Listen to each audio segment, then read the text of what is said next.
Sejarah Perang Fijar yang jadi perang pertama Rasulullah, dinamakan Al-Fijar yakni karena terjadinya pelanggaran terhadap ketentuan yang berlaku pada bulan-bulan suci. Peperangan ini terjadi tidak hanya satu kali saja, melainkan terjadi sebanyak 2 kali.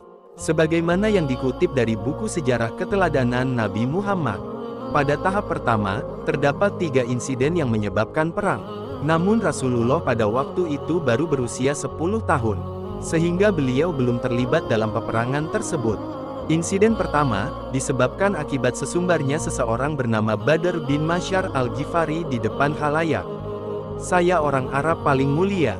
Siapa yang mengaku dirinya lebih mulia daripadaku, pedang akan memenggal kepalanya." Tantangan ini dijawab oleh Al-Ahmar bin Mazin dari Bani Nasr bin Muawiyah. La menghantam yang sesumbar itu hingga lututnya patah. Maka, peperangan antara 2 pendukung pun pecah. Insiden kedua, seorang perempuan Bani Amir yang diperlakukan secara tak senonoh oleh pemuda Quraisy dari Bani Kinanah sewaktu duduk di pasar Ukas. Wanita ini disingkapkan gaunnya, hingga dia pun murka dan mengadukan penghinaan tersebut kepada Bani Amir. Akhirnya terjadi lagi pertumpahan darah berhasil didamaikan oleh Harb bin Umayyah. Insiden ketiga, Perang Fijar yang disebabkan persoalan utang piutang, yang melibatkan Bani Jashim bin Amir sebagai pihak pengutang dan Bani Kinanah yang memiliki piutang. Karena ada indikasi Bani Jashim bin Amir yang tidak mau membayar, maka peranglah antar 2 suku tersebut. Pada perang tahap kedua, Rasulullah sudah memasuki usai remaja. Ada yang menyatakan usia beliau 14 tahun, yang lain menyatakan berusia 20 tahun.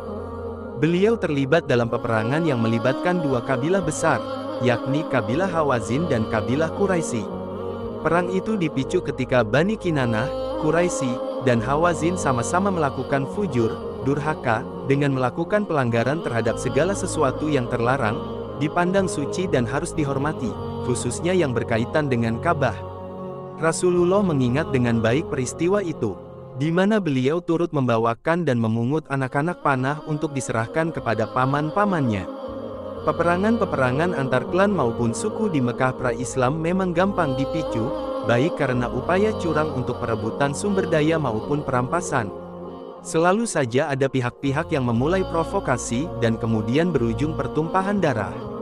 Pada akhirnya, ada sebuah kesadaran lebih tinggi muncul, bahwa perang-perang antar kabilah maupun suku yang terjadi, akan memperlemah negeri dan kesejahteraan mereka.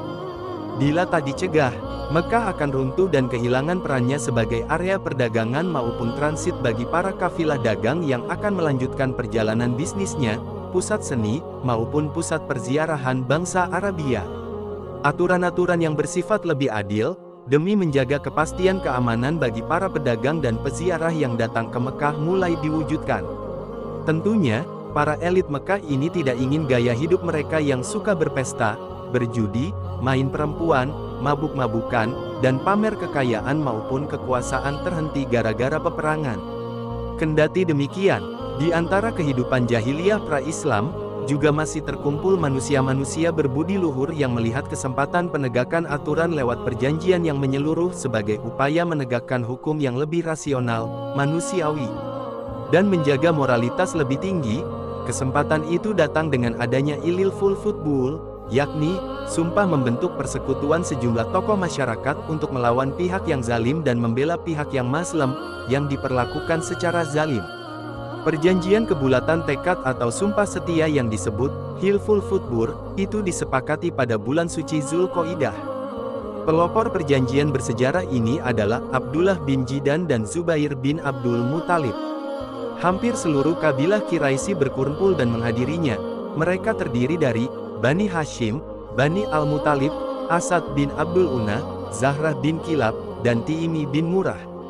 Mereka berkumpul di kediaman Abdullah bin Jutan at-Tiimi karena faktor usia dan kedudukannya.